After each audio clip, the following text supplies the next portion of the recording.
Hi, welcome back. My name is Paul Fritz, and you're on putting on the Fritz 3D visualization. Today we're going to start our new game project in Unreal Engine 5. It's going to be a rollerball game, and basically we're going to start in this video creating our game test area. So we're going to create the area where we're going to be able to keep our player corralled in there, since it is a roller game. You start gaining too much momentum, sometimes you go flying off the map, and that's going to cause some delays, maybe some frustrations. It's kind of funny, but after a while, not so much. All right, so let's go ahead and get started. What I'm going to do is, figure out why that doesn't work. There we go. Get us started here in Unreal Engine 5. Okay, so if this is the first time you've ever created a game, hopefully you've gotten as far as being able to get Epic installed. Obviously, if you have this scene on your screen, then you're probably good to go. You may not have any projects down here yet, but that's all right. So I'm going to go ahead and either launch it from here or launch it from here, as long as it says 5.03. When you hit this little down arrow, if it doesn't, you can choose the version of the engine you want. I'm just going to go ahead and select it up here, and it'll go ahead and start doing its thing, which I can't drag it over there to show you until it's open a little bit more. So you should have like this version of Unreal Engine 5 has like a scene with the big U in the middle, kind of a purplish sky. All right, so once we get past that, when we bring it over here, any recent projects you have will show up in here that you've been using. It'll tell you what version it's in. If it says current, that is the current version that you're opening. Otherwise, it'll tell you what versions it was in the past. Okay. I'm not going to get too much into all of the little details here, just because, again, I'm wanting to save time, and there are other videos out there for these other things. So we're going to go ahead and create our own game in a blank presentation. So we're going to select blank. Okay. We want to make sure we're going to do this in Blueprint. So make sure this is grayed out here. You're going to do it for a desktop. I'm going to do this in my maximum quality. I want to include the starter content just in case, well, more than just in case. There are some textures and things on there that we may want to use, so we'll see about that, okay? Make sure you put it in a project location where you can find it. In this case, I'm keeping in mind in my Unreal Engine project on my D drive, and I'm going to name this Rollerball Demo, since I already have some created. Actually, I'm going to put a underscore here. Now, naming conventions. Don't put a number in the front. Unreal Engine doesn't like that. You can have a letter first and then a number, or a bunch of numbers if you would like. Don't have any spaces in here either. Unreal Engine doesn't like spaces, so use underscores if you want to separate your words. And try to keep it, I believe, smaller than 20 some characters, maybe. I can't remember exactly. But anyway. All right, so I'm going to hit create now. And then it's going to close down again. Okay, so now we have it open, and it's basically to this first generic kind of scene here. You can look around. It's just got some chairs, a little floor, and that's okay. We're not using this one anyway, so we're not going to spend too much time taking a look at it. We're just going to go ahead and go up here to File. We want to create a new level. And we're going to use the basic level right here with the little kind of tiles on the floor. We don't want open world. We're not going to do anything like that. So we're going to pick the basic one, and I'm going to select create. I'm going to go back up here to File, and I'm going to save current level as. And I haven't created a folder yet for it to go into, so we're just going to go ahead and name it real quick, and then we'll come back, create a folder, and put it in there. We could create the folder now, but that's all right. I'm going to call this level _1, okay? That way we can keep track of each of our levels. We are going to do at least one level. We're going to build out one full level, and then we'll probably do just two real simple levels so that we can test to make sure that your level system is working. And we're going to go ahead and hit save. So we'll worry about the other two levels later. Okay, so right now we just have this big open empty space. We don't even have a player start position yet because this is just a blank one, and we'll get all that set up, okay? All right, so to make sure that every time we open up our project, that it goes to our default location here, we're going to have to go into our project settings. All right, and for some reason my default keeps opening up. I'm going to close these two folders right here. So it should look something like this for you. Up here at the top, I'm going to go to File, and I'm going to go down to Edit. Actually, I'm going to go to Edit. My bad. Project Settings right here. Okay, so pick Project Settings, and then we want to go to Maps and Modes right up here at the very top. This is the minimal default. That was the one with the chairs in it. Now if we hit the down arrow, we can find our level that we just created, level _1. And we're going to do that for both of these. So the next time you open up this project, it should open up with your first map, level _1. We don't have to hit save. We're good to go. Okay. All right. So the next thing we're going to do is we're going to go back to our main scene. Okay. And we're going to go up in the air a little bit, take a look around. So if you use the right mouse button, WASD will fly you around. So hold the mouse button down. Wherever you look, that's the direction you fly. W forward, S backwards, A to the left, D to the right, Q down, and E takes you up. If you hold the left mouse button down, you can look left and right. Okay. If you push forward, you move forward. If you pull backwards, you move backwards. If you hold both mouse buttons together, the left and right mouse button, you can pan around, up and down, left and right, so you can kind of fine-tune getting into where you want to go. You can also do the same thing with the middle mouse button. It's just a little slower, a little clunkier. Your camera speed that controls how fast you fly around is right up here. Okay, where this little camera is. Right now it's set at 4. You can go all the way up to 8, all the way down to 1. You can also change your scalar here. You can put in 20, 30, 40, whatever you want, but remember that it's going to multiply and make you fly much faster. If you do end up flying a long ways away, you get lost, one of the things you can do is, and also, sorry, I apologize for this, but my Unreal Engine has been modified a little bit. I've been playing around with it. I have changed the position of these screens, and I have some things open that you probably don't. So let me kind of set things back to the way they probably are on your screens. I don't think you even have that one open. Okay, so as you can see, everything is very modifiable. You can move things around.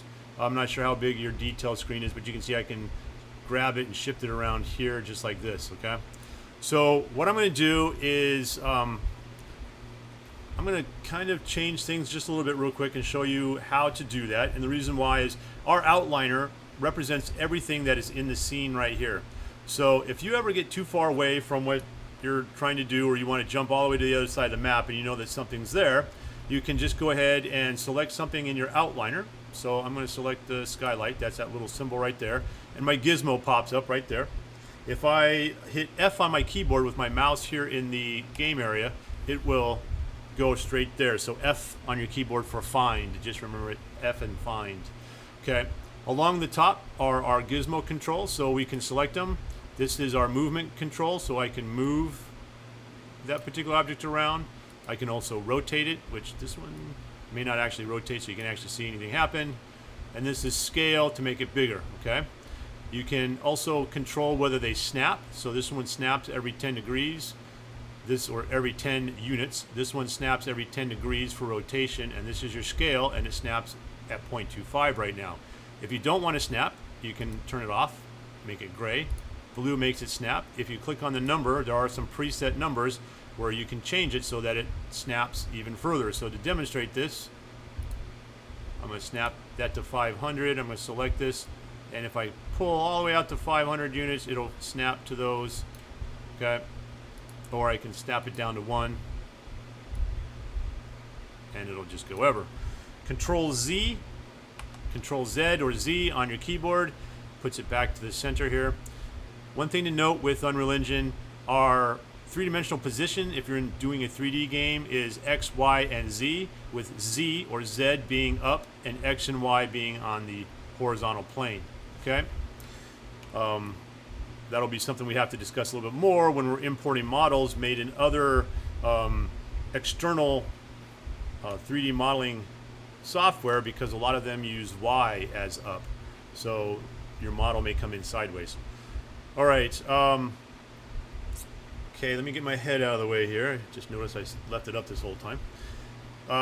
So some of the other things, when we do click on something, your details will show it down here in your details panel. And this is why I like to kind of modify things around, because when we start getting a lot of things in our scene, we start to fill up this outliner pretty quickly. Now, of course, you can always drag it down, but you're probably also wanting to click on something in there and then look at the details, because you're going to modify the details. So what I often do is I will take my outliner and put it over here on this side of the screen. Okay, and right now it's going to let me do that, but it's kind of big. And I'm going to shrink that down a little bit so it's a little bit more controllable. Okay, that way I have my details full length and I have my outliner full length. The other thing, when we start to actually add things in, I like to place my actors panel right next to my outliner. So if I do this, they'll end up side by side. I'll just stick them right next to each other now, drag it over. There we go. Okay, so now they're in the same panel there, and I can just click back and forth when I want to grab things, throw them out here, or find them in my outliner.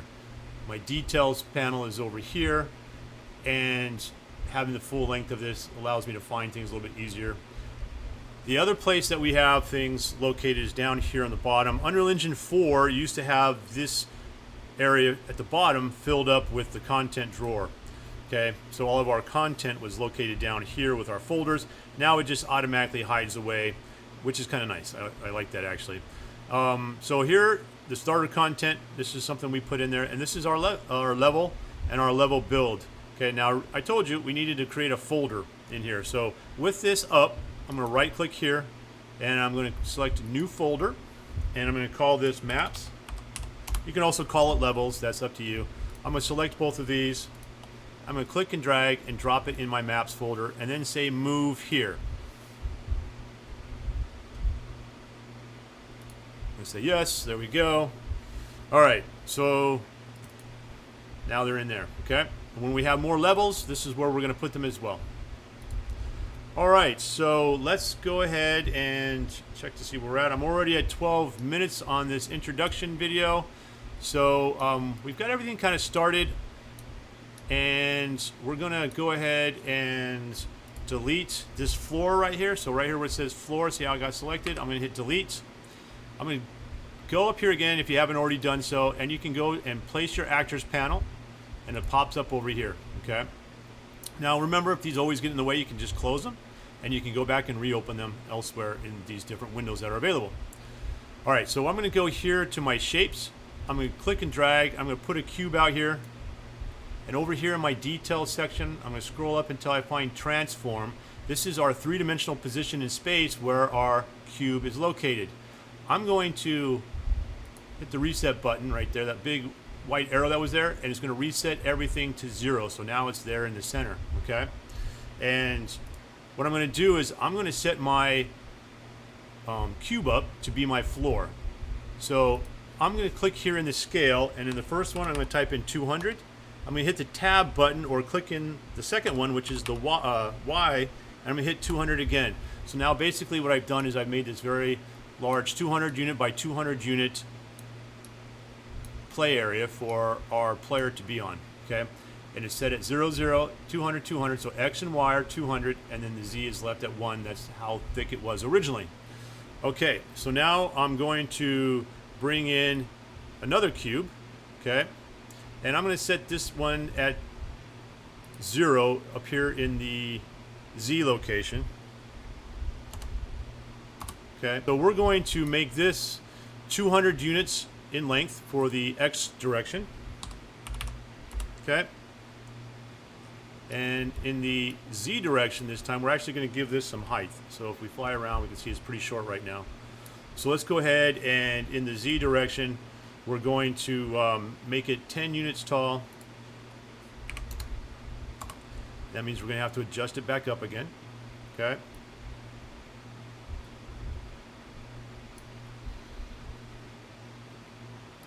Make that about 550 in the Z direction.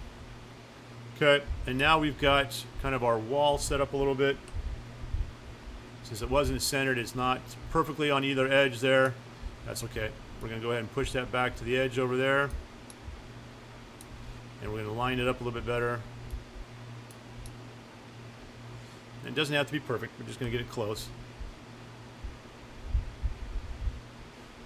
Okay. And this is going to give us plenty of space to play around in, make some obstacles, and if you want, you can even keep it, or you can change it later on.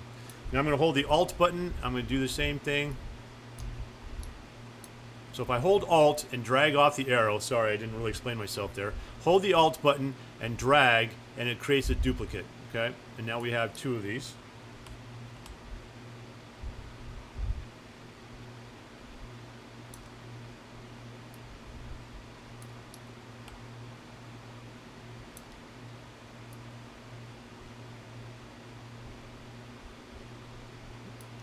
All right, so close enough. Doesn't have to be perfect.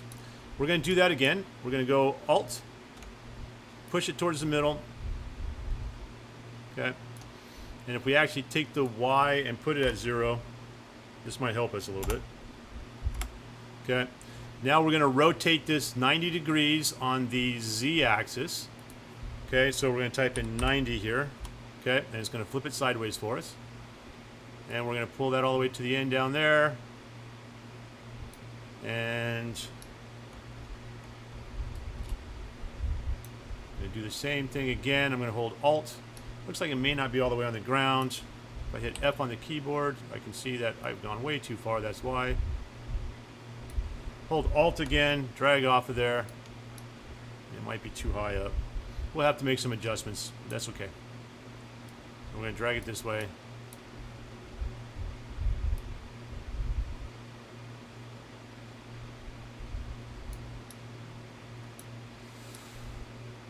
Okay, again, this is just a test area for our game.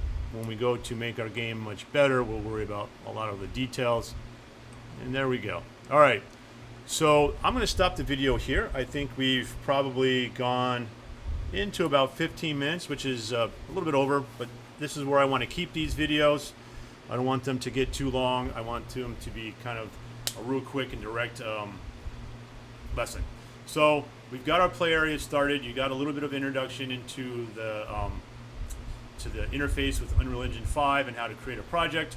Next time we're going to go ahead, put some textures on these, and kind of clean up our game world just a little bit so that our test area looks pretty decent, and then we'll move forward from there into the next video after that, which will be our blueprinting. All right, so I'll see you next time.